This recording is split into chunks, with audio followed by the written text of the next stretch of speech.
Protesters face off with police after Cameroon's President Paul Biya won an 8th term on Monday. It happened in Cameroon under Paul Biya, a government silencing its own citizens in the name of order. And now, it's happening again, this time in Tanzania. Now to Tanzania, where police have imposed an evening curfew in the main city, Dar es Salaam, after protesters tore down banners supporting the president and burned a police station. Chaos erupted in various towns in Tanzania as the country held their presidential elections, marked by concerns from human rights groups alarmed over detention of opposition members. Internet connectivity was disrupted across the country shortly after hundreds of protesters set ablaze a rapid transport bus and a gas station. The streets of Dar es Salaam burn with anger. Sirens echo through the night. And a new generation is refusing to bow. CCM! Hatutaki! CCM! Hatutaki! CCM! A curfew has been declared, the internet cut off, and the people's voices drowned in tear gas. But in the heart of the storm, Africa's youth are reminding the continent that silence is no longer an option. Just when the world thought it was over, reports say protesters have stormed military barracks, pleading for the army to take control.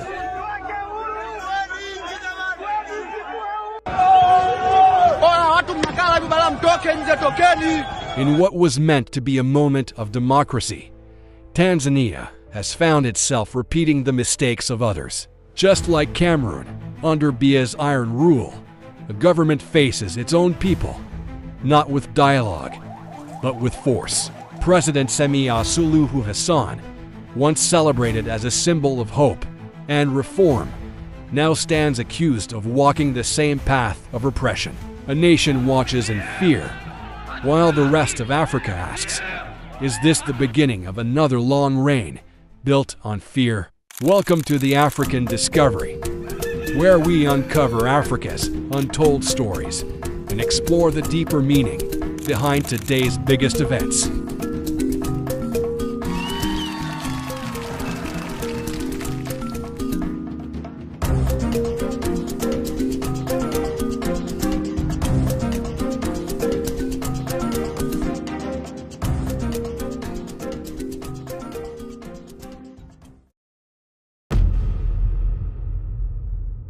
On what should have been a day of democracy, chaos unfolded across Tanzania. In Dar es Salaam, the beating heart of the nation, peaceful protests quickly turned violent. Demonstrators demanded electoral reforms and freedom of political expression. But instead of listening, authorities answered with force. The police fired tear gas, protesters set vehicles ablaze, and hospitals began to overflow with the wounded. By nightfall, the government imposed a strict curfew, ordering citizens to remain indoors after 6 p.m. 2 people, a civilian and a police officer, were killed during election day demonstrations in Tanzania, with the state putting the city of Dar es Salaam under 6 p.m. curfew, following a tense election day marked by protests and unrest across many parts of the neighbor to the south.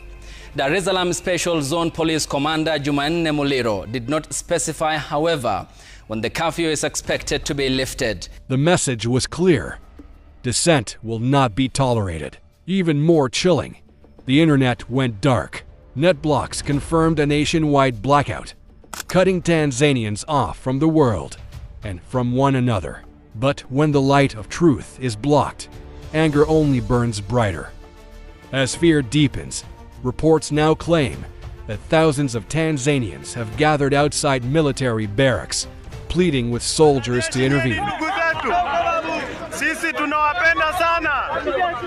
We love our country. Tanzania ni nchi yetu, hatuna nchi nyingine. Kwa hiyo sisi hatuna shida kabisa na nchi yetu.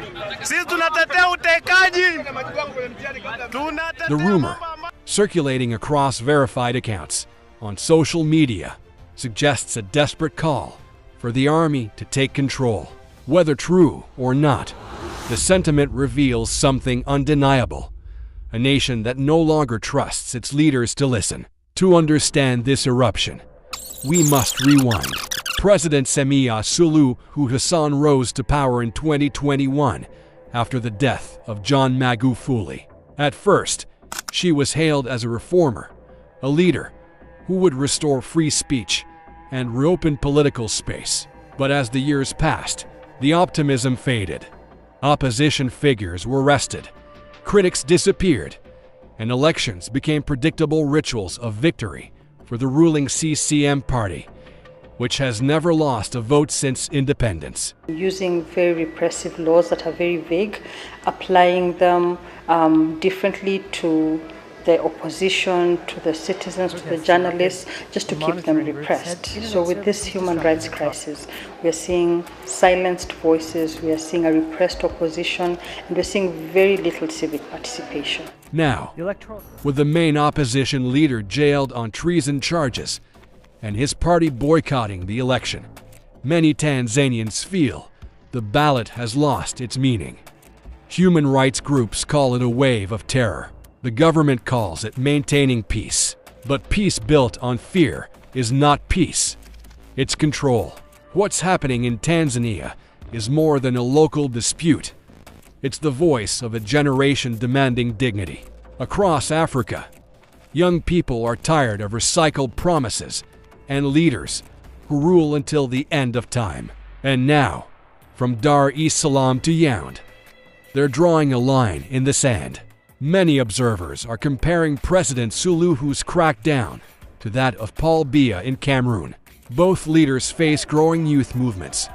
Both rely on security forces to silence protest.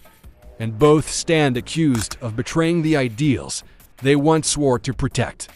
The only difference, this time, it's a woman leading the charge. And that makes it even more shocking. Is President Suluhu following the footsteps of Paul Biya? Or is she trying to prove that repression has no gender?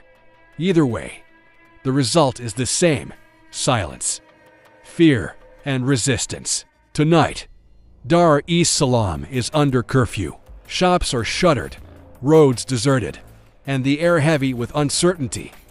In the border town of Tunduma and the city of Mbeya, demonstrations have spread. Small flames of defiance flickering across the nation. Tanzanian youth say they will not back down. "We are tired," one protester told the BBC. "We just want an independent electoral commission, so every Tanzanian can choose the leader they want." The government insists the election was free and fair. But fairness cannot live where freedom is dead. This is not an isolated storm. It's part of a continental awakening.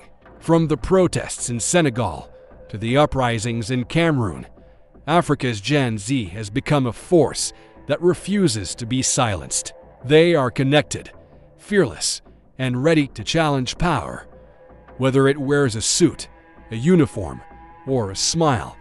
And that connection terrifies those who still believe they can govern forever. What happens next depends on how far the government is willing to go and how long the people are willing to endure. If the curfew holds and the internet stays dark, Tanzania could descend into the same quiet fear that haunts other nations. But if the protests continue, and if the world is watching, this moment could mark a turning point. Perhaps, just perhaps, the youth of Africa are writing the next chapter of liberation. One protest, one voice, one tweet at a time. Tonight, Tanzania stands between fear and freedom. A president once praised as a reformer now risks being remembered as another ruler who chose control over courage. And, as we've seen in Cameroon, repression may silence the streets, but it cannot silence the spirit. Because in Africa today, the people are no longer waiting for change. They are becoming it. You've been watching The African Discovery, uncovering Africa's untold stories. Subscribe for more deep insights shaping the continent's tomorrow. To watch the fearless protest of Gen Z uprising in Cameroon against Paul Biya's re-election, click the video on your screen now.